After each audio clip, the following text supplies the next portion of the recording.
Okay, so let us summarize what we've learned so far and discuss what is it that allows societies to rise and fall. So we'll look at three phases: the rise, the decline, and the collapse.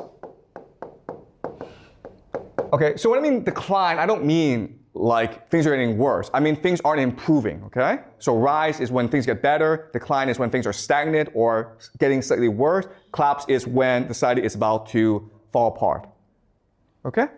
So if you look at these three particular phases of society, there are different characteristics. When a society rises, it is first and foremost open. Open just means that you have opportunities for social mobility in a society. If you're a poor person, you can make money. You can become wealthy. Your talent is appreciated. It's a meritocracy. It's innovative. If you criticize society, people are like, thank you for criticizing us, because criticism makes us better people. Okay, there's open debate. Now, what's really interesting is most young societies are open societies, okay? So, for example, in the 1950s, America was a democracy, right? China was communist. But, this is really interesting, in the 1950s, they were both open societies. You could criticize leaders. In fact, you were encouraged to criticize leaders. China was as democratic back then as the United States, okay? So it's not about political systems, it's just about what stage you are in social development. So if you're young, you're going to be open, you're going to be democratic, you're going to be meritocratic. You want to learn, so you will listen to criticism, okay? That's the first great characteristic of a society on the rise. It's openness. But when you reach a decline phase, guess what? Society becomes bureaucratic. Okay? Bureaucratic. Why? Because if we go back to this model, as a company loses more and more money, the managerial class is concerned with maintaining their jobs. So they become bureaucrats. Okay? They have to prove their worth. So they create a lot of paperwork. They make everyone follow the rules. Society becomes more and more bureaucratic. Then in the collapse phase, society becomes authoritarian.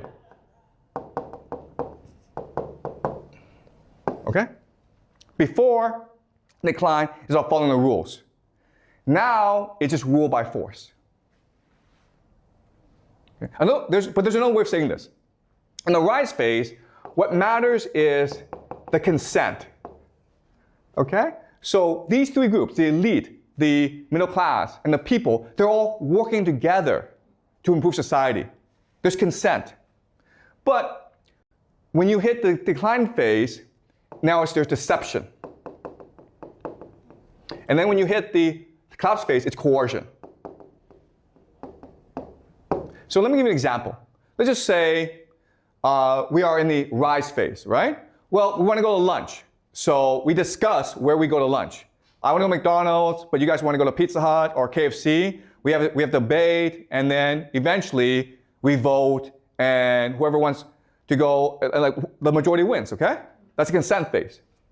When we hit the decline phase, deception, I'm the teacher, so I say to you, hey guys, let's go to McDonald's because Wang Fei will be there, or Jack Ma will be there, or it's free hamburgers today, okay? I'm lying to you to get what I want.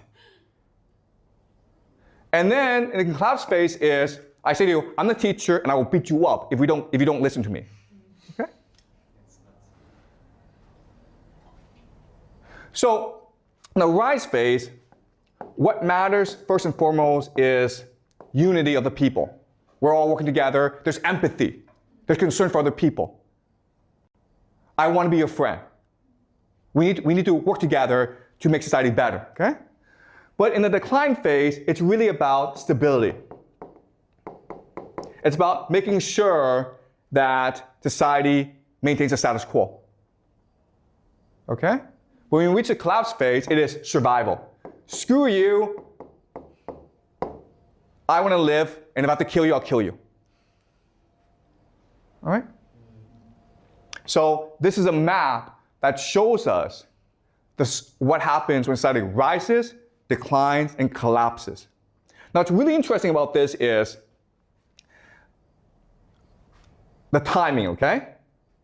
So if you actually look at societies, the timeline, it goes like this, okay? There's a steep rise, the decline is slow, and the collapse is sudden. So people think, oh, decline, things get worse, but we follow this trend, we'll still be here, but actually the collapse happens really fast. Why? The reason why is this system cannot survive external shocks. So external shocks is a perfect storm of crises. So another way of saying this is, maybe society prepares for, okay, if there's a plague, we'll do this. If there's a climate crisis, we'll do this. If there's a drought, we'll do this. If there's a war, we'll do this, okay? But what society is not prepared for is these things happening all at once. The plague, the drought, war, revolution, they all happen at once. It's a perfect storm. And that's what leads to the collapse, because society is not prepared for this. Okay? And why is society not prepared for this? Because when you hit the authoritarian phase, you're not allowed to criticize the system anymore. The problem are those who speak out. The problem is those who point out the problems of society. In the rise phase, those who criticize society are the heroes. They are appreciated. They are rewarded. In the collapse phase, those who speak out are the enemies of society. And therefore, society cannot be prepared for any external threats, which leads to its collapse. Any questions? Okay, so this is the analytical model that we're working with. And again, we're going to apply it to the present, and then we're going to apply it to the past. Okay? So with this analytical model, what we can do is make certain predictions about the future. So I will make these predictions.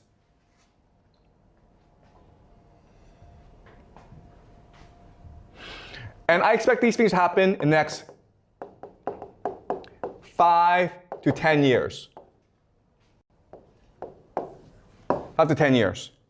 Or 10 to 20 years. Okay, I don't know the time frame, okay? But I expect these things to happen. Okay, the first thing that's going to happen in the Western world is decline of democracy and freedom. So remember, in the rise phase, society is democratic and open and meritocratic. But as you move on, it becomes more bureaucratic and ultimately authoritarian, okay? So we will see the United States, Europe become much more authoritarian. You will see a collapse of democracy and freedom in these nations. And already we're seeing this happen in the United States, where Trump is using more and more military to resolve issues. Right? So that's the first prediction. And this is going to happen throughout the Western world. Second thing is economic collapse. So as people have less and less right to speak up, they feel less invested in the system, they're less willing to work.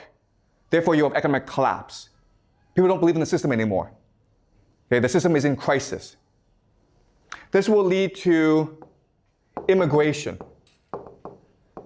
The government is like, you know what, if the people don't want to work, screw them, let's bring in immigrants to do the work. Okay, let's replace our population. But the people are not going to sit back and take it, right? This leads to civil war.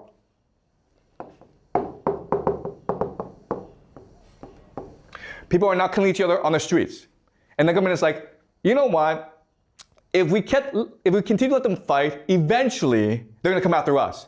So what we'll do is send them off to like these stupid, pointless wars overseas. Okay? So now you have stupid wars. Stupid foreign wars. And these are my 5 predictions for the world for the next 5, 10, 20 years. Okay? Europe and America will see less freedom and democracy. There'll be economic collapse, increased immigration, civil conflict, and then ultimately stupid foreign wars. And I'm not saying this happens in a sequence. I'm saying you'll see all 5 things. Okay? But they may happen in different order. Any questions? Was this clear to you guys? Yeah, thank you. Is there any chance that the government tries to use a war to distract the people? Like they're trying to hide all of the collapse of the society and their country? Yeah, that's a great question. And the answer is, that's what wars are for. It's to distract the people, right? Because if you don't distract the people, they'll come and revolt against you. So you either send them to a war, or you could have a French Revolution on your hands. Right? That's your option. War or revolution? I think war's the better option. That's why we're heading into a world at war. Why not revolution? Okay, no, I'm saying, like, if you don't send the people to war, they will revolt against you. So you send them off to war to distract them, to get rid of them. But what if they're right? They don't care. Okay, there's no right and wrong here, okay, guys? Okay, all right. Okay, I apologize, okay? But one thing that you will learn in my class is there's no right and wrong. There's no logic, okay? It's not like, it is immoral to send people to war. I know that, thank you very much. Okay, but I'm trying to explain to you how power works. That's the theme of this course. I'm trying to explain to you how people in power think and behave. All right, and again, I keep on saying this. I don't know if I'm right. But what I'm doing is I'm presenting a theory, a model that we can use to make predictions. And if these predictions work out, if it actually happens, then our model, there's some accuracy to our model, okay? We'll have to refine our model, but there's some accuracy to it. But hey, if tomorrow Trump, Putin, Xi all get together and says, let's be best friends, then I'm wrong, right? Okay? So that's what we're trying to do in this class. We're not trying to argue what is right, what is wrong, what is just, because quite honestly, it doesn't matter, right? Morality doesn't matter here. It's about power. We're trying to understand how the world works. And if we do that, then maybe we can work together and build a more just world. But first we need to figure out how the world really, really works.